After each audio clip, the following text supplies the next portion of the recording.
ప్రభువును ప్రియ రక్షకుడైన యేసుక్రీస్తు పరిశుద్ధ నామానికి మహిమ కలుగునుగాక. ఈ అనుదిన వర్తమానాలు చూస్తున్న మీ అందరికీ ప్రభు పేరట వందనాలు తెలియజేసుకుంటూ ఉన్నాను. కృపగలిగిన దేవుడు మీ అందరికీ సహాయము చేయునుగాక. దేవుని పరిశుద్ధ గ్రంథంలో నుండి కొన్ని మాటలు ధ్యానం చేద్దాం. తెస్సలోనికీయులకు రాసినటువంటి మొదటి పత్రిక 5వ అధ్యాయం 16వ వాక్యాన్ని చదువుకుందాం. ప్రతి విషయమందును కృతజ్ఞతాస్తుతులు చెల్లించుడి, ఇలాగూ చేయుట యేసుక్రీస్తునందు మీ విషయములో దేవుని చిత్తము. దేవునికి స్తోత్రం కలుగునుగాక. దేవుని బిడ్డలారా, ప్రతి విషయంలోని కూడా దేవుని పిల్లలమై ఉన్న మనము దేవునికి కృతజ్ఞతాస్తుతులు చెల్లించడం దేవుని చిత్తమని పరిశుద్ధ గ్రంథం మనకి తెలియజేస్తూ ఉంది. ఈ ఉదయకాల సమయంలో ఈ కార్యక్రమాన్ని చూస్తున్న దేవుని బిడ్డలారా, అనుదినము అన్ని వేళలా అన్ని సమయములో కూడా దేవుని పిల్లలమై ఉన్న మనము దినదినము ఆయన మన జీవితంలో చేయుచున్న ఆశ్చర్య కార్యాలన్నిటిని బట్టి, మేలులను బట్టి, ఘనమైన కార్యాలన్నిటిని బట్టి మనం ఆయనకి కృతజ్ఞతలు చెల్లించవలసినటువంటి వారమై ఉండాలని దేవుని వాక్యం హెచ్చరిస్తూ ఉంది. అందుకని ప్రతి విషయమందును కృతజ్ఞతాస్తుతులు చెల్లించుడి. ఆహారం ప్రభు మనకు అనుగ్రహిస్తూ ఉన్నారు, మంచి వస్త్రాలు ప్రభు మనకిస్తూ ఉన్నారు, వసతులన్నీ సమకూరుస్తూ ఉన్నారు, వండడానికి చక్కటి గృహాలు ఇస్తూ ఉన్నారు, పని చేయడానికి ఆరోగ్యాన్ని, బలాన్ని దేవుడు మనకి ఇస్తూ ఉన్నారు. మన యొక్క రాకపోకల యందు మన ప్రయాణాల్లో కూడా ఆయన మనకు కాపుదల ఉండి కాపాడుతూ ఉన్నాడు. ఇలా చెప్పుకుంటూ వెళ్తే ఉదయం లేచింది మొదలుకొని మరలా రాత్రి పడుకునేంత వరకు రాత్రంతయు కూడా దేవాది దేవుడు కనుపాప వలె మనల్ని కాపాడుతూ అనుదినము అనుక్షణము మన ఎడల తన కృపను కనుపరచుచు మన జీవితంలో ఏ లోటు రాకుండగా చక్కగా మన పట్ల కృపను అనుగ్రహిస్తున్న దేవాది దేవునికి ప్రతి దినము కూడా దేవుని పిల్లలమై ఉన్న మనము ఆయనకు స్తుతులు కృతజ్ఞతలు ఆరోపించవలసినటువంటి వారమై ఉండాలి. ఎందుకంటే ఈరోజు మనం జీవిస్తున్నామంటే, ఈరోజు పట్టడి మెతుకులు మనం తినగలుగుతూ ఉన్నామంటే ఆహారం తినడానికి ఆరోగ్యం ఇచ్చిన దేవుడు, ఆహారాన్ని సంపాదించుకోవడానికి శక్తినిచ్చిన దేవుడు మన జీవితంలో మనకి ఏ లోటు లేకుండా చూస్తూ ఉన్నాడు కనుక అలాంటి గొప్ప దేవుణ్ణి మనము ఎప్పటికప్పుడు కృతజ్ఞతలు చెల్లించి మనము ఆహారాన్ని తినాలని కూడా ఈ ఉదయకాల సమయంలో జ్ఞాపకం చేస్తూ ఉన్నాం. అనగా మన ప్రయాణాల్లోని, చేతి పనుల్లోని అన్ని విషయాల్లో కూడా క్షేమాన్ని, భద్రతని ఇస్తూ ఉన్న దేవునికి ఎల్లవేళలా కృతజ్ఞతలు చెల్లించాలి.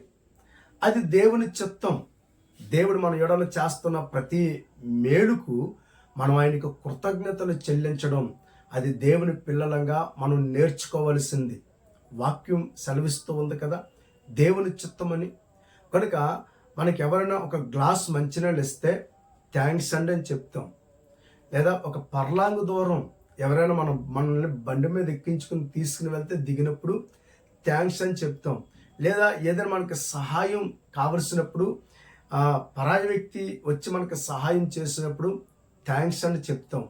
మన స్నేహితులే మనకి ఏదైనా అవసరత కలిగినప్పుడు వెంటనే వారు ఆదుకున్నప్పుడు రే థ్యాంక్స్ రా అని మనం థ్యాంక్స్ చెప్తాం. అంటే కృతజ్ఞతలు తెలియచేస్తాం. మరి స్వల్పమైన అల్పమైన విషయాలకి అంత కృతజ్ఞత మనం కలిగి ఉంటే మన దైనందిన జీవితాల్లో అనేకమైనటువంటి మేలులు ప్రత్యక్షంగాను పరోక్షంగాను కూడా అనేకమైన మేలులు చేస్తున్న దేవునికి మరింత కృతజ్ఞతలు చెల్లించవలసినటువంటి వారమై ఉన్నాము అన్నది ఈ ఉదయకాల సమయంలో దేవుని పిల్లలంగా మనం అర్థం చేసుకోవాలి, జ్ఞాపకం చేసుకోవాలి. ఆయన స్థితులకు యోగ్యుడు. మన ఎడల చేర్చిన ప్రతి మేలుని బట్టి మనం ఆయనను స్తుతించవలసినటువంటి వారమై ఉన్నాము. మనం ఆయనకు కృతజ్ఞతలు చెల్లించవలసినటువంటి వారమై ఉన్నాము. దేవుని బిడ్డలారా, కొన్ని మాటలు జ్ఞాపకం చేయాలని ఆశపడుతున్నాను. ప్రాముఖ్యంగా ఎందుకు ఆయనకు కృతజ్ఞతలు చెల్లించాలి అంటే, ముఖ్యమైన విషయాల్లో ఒకటి, బానిసత్వము నుండి మనలను విడిపించాడు గనుక. ఒకప్పుడు అపవాది యొక్క కబంధ హస్తాల క్రింద నలిగిపోతున్న మనలను కృపగలిగిన దేవుడు తన స్వరక్తమిచ్చి మనల్ని ఈ యొక్క బానిసత్వములో నుండి విడిపించాడు. బానిసత్వములో నలిగిపోతూ ఉన్నాం. బానిసత్వములో మన జీవితాలకి ఇక ఆశ లేవనుకుంటున్న సందర్భంలో దేవుడే రక్షకునిగా నీ దగ్గరికి వచ్చి నిన్ను రక్షించి ఆ బానిస సంఖ్యలలో నుండి, ఆ బానిస బ్రతుకుల్లో నుండి నేను విడిపించి స్వేచ్ఛని, సమాధానాన్ని అనుగ్రహించాడు కనుక ఈరోజు మనం సమాధాన స్థితి కలిగి ఏది చేయాలి ఏది చేయకూడదో విచక్షణా జ్ఞానం కలిగి స్వేచ్ఛగా ప్రభువును ఆరాధిస్తూ మరి ముందుకు వెళుతూ ఉన్నామంటే దానికి గల కారణం, సర్వ కృపానిధివగు తండ్రి బానిస సంఖ్యలన్నిటిలో నుండి మనల్ని విడిపించి బానిసత్వాన్ని తొలగించి మనకి స్వేచ్ఛనిచ్చి ఆయన కుమారునిగాను ఆయన కుమార్తెగాను మనల్ని స్వీకరించాడు కనుక దాన్ని బట్టి మనం ఆయనకు కృతజ్ఞతలు చెల్లించవలసినటువంటి వారమై ఉన్నాము.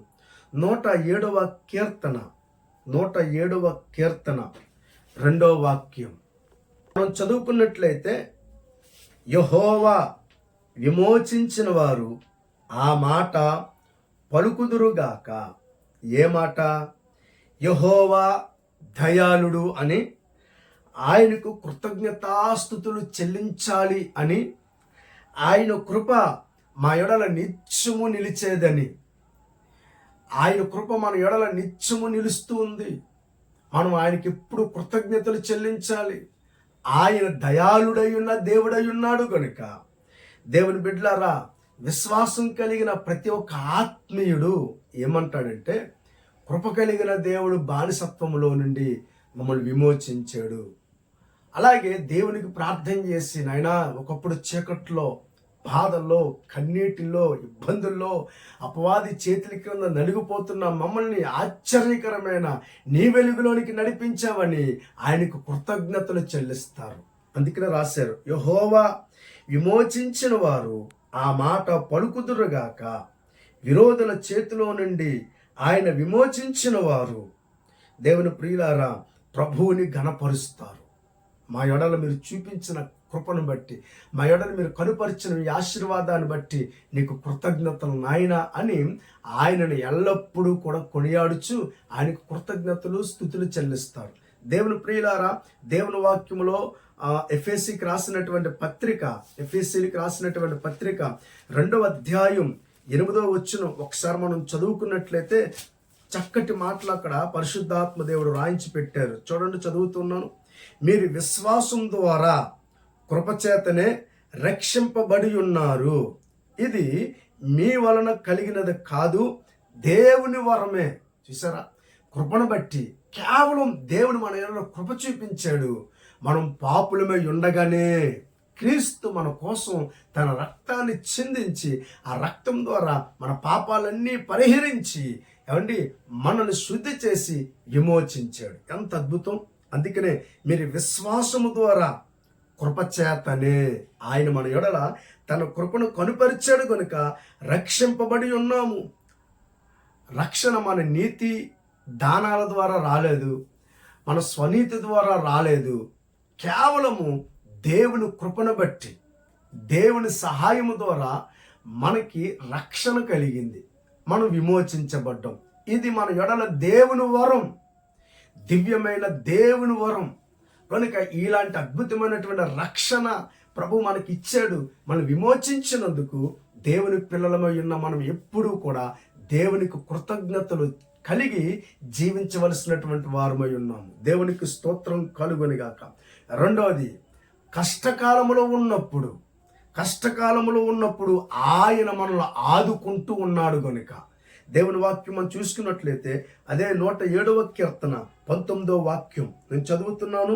కష్టకాలమందు వారు యెహోవాకు మొర్రపెట్టిరి, ఆయన వారి ఆపదల్లో నుండి వారిని విడిపించెను. ఆయన తన వాక్కును పంపి వారిని బాగు చేసెను. ఆయన వారు పడిన గుంటలో నుండి వారిని విడిపించెను. ఆయన కృపను బట్టి నరులకు ఆయన చేయు ఆశ్చర్య కార్యములను బట్టి వారు యెహోవాకు కృతజ్ఞతాస్తుతులు చెల్లించుదురుగాక.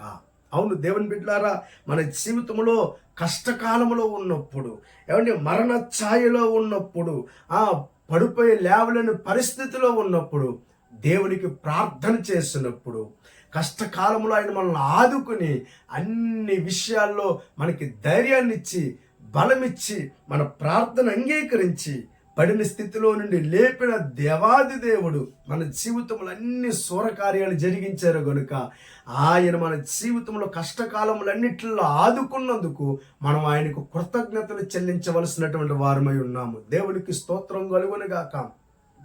ఎందుకంటే ఆయన ఆపత్కాలములలో నమ్ముకొనదగిన సహాయకుడు గనుక ఆపద సంభవిస్తున్నప్పుడు మొర్రపెట్టినప్పుడు వెంటనే నేనున్నాను భయపడకని దేవుడు వెనుతట్టి మన చేయి పట్టి లేవనెత్తి నడిపిస్తూ ఉన్నాడు. కష్టాలన్నిటిలో నుండి కూడా మనల్ని విడిపించి ఆయన మనల్ని ఆదుకుంటున్నాడు కనుక ఆదుకుంటున్న దేవునికి ఎల్లవేళలా మనం ఏం చేయాలంటే కృతజ్ఞతలు చెల్లించాలి. దేవునికి స్తోత్రం కలుగునుగాక.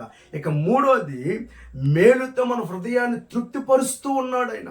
మన జీవితాల్లో అనేకమైనటువంటి మేలులు మన ఎడల ఆయన చేసి ఘనమైన కార్యాలు, మేలైన కార్యాలు మన జీవితంలో మనం అనుభవించున్నట్లుగా మన హృదయాన్ని మేలు చేత తృప్తిపరుస్తున్నందుకు మనం దేవుణ్ణి స్తుతించవలసినటువంటి వారమే ఉన్నాము. దేవునికి స్తోత్రం. 103వ కీర్తన 5వ వాక్యంలో ఈ మాటలు రాయబడ్డే ఒక్కసారి చదువుతూ ఉన్నాను. పక్షిరాజు యవ్వనము వలె నీ యవ్వనము క్రొత్తదగుచున్నట్లు మేలుతో నీ హృదయమును తృప్తిపరచుచున్నాడు. చూసారా, ఆయన మన హృదయాన్ని తృప్తిపరిచే దేవుడు ఉన్నాడు కనుక మన హృదయాన్ని తృప్తిపరుస్తున్న దేవునికి కృతజ్ఞతలు చెల్లించాలి. మన జీవితంలో దేవుడు చేయించిన ప్రతి మేలును కూడా మనం మర్చిపోకుండా ఆయనకు కృతజ్ఞతలు చెల్లించడం ద్వారా దేవునికి మహిమ, మన జీవితంలో మరిన్ని ఘనమైన కార్యాలు ప్రభు చేస్తారు. కనుక ఎల్లవేళలా అనుక్షణము అన్ని వేళలా మనం ప్రభువుని స్థుతిద్దాం, ఆయనను ఘనపరుద్దాం. ఆయన ఇస్తున్న ఆరోగ్యాన్ని బట్టి, వస్త్రాలు బట్టి, ఆహారాన్ని బట్టి, చేతి పనులను బట్టి, మన ప్రయాణాల్లో క్షేమాన్ని అనుగ్రహిస్తున్న దాన్ని బట్టి ఉదయం లేచిన మొదలుకొని రాత్రి మొదలుకొని ఉదయకాల సమయం వరకు కూడా అనుదినము కనురెప్ప కంటి పాప వల్ల ఆయన మనం కాపాడుతూ ఉన్నాడు కనుక ఆ కాపాడుతున్న దేవునికి ఎల్లవేళలా మనం కృతజ్ఞతలు చెల్లించి ప్రభు కృపలో మనం ముందుకు సాగిపోదాం. దేవాది దేవుడు మనకు సహాయం చేసి మేలుల చేత నింపి బలపరచును గాక. ప్రార్థన. ప్రేమ కలిగిన దేవా, ఈ ఉదయకాల సమయంలో మేము అయ్యా ఎల్లప్పుడూ నీకు కృతజ్ఞతలు చెల్లించే వారంగా మమ్మల్ని ఉంచండి. కృతజ్ఞతాస్తుతులు చెల్లించుట యేసుక్రీస్తునందు అది దేవుని చిత్తమని మీరు మాతో మాట్లాడారు కనుక మా బానిసత్వంలో నుండి, కష్టకాలంలో నుండి అయ్యా మీరు మమ్మల్ని తప్పించినందుకు మేము ఎల్లప్పుడూ కృతజ్ఞతలు కలిగి జీవించవలసినటువంటి వారమే ఉన్నాము కనుక మేలుల చేత మా హృదయాన్ని అనుదినము తృప్తిపరుస్తున్నందుకు ఎల్లవేళలా నీకు కృతజ్ఞతలు చెల్లిస్తూ ముందుకు సాగిపోయే కృప మాకు ఒక్కొక్కరికి ప్రసాదించమని వేడుకుంటూ యేసు నామము ద్వారా ప్రార్థన అడిగి వేడుకొనుచున్నాము తండ్రి. ఆమేన్. ఈ ఉదయకాల సమయంలో దేవుడు కృపల చేత మనల్ని అందరినీ తృప్తిపరచునుగాక. ఆమేన్.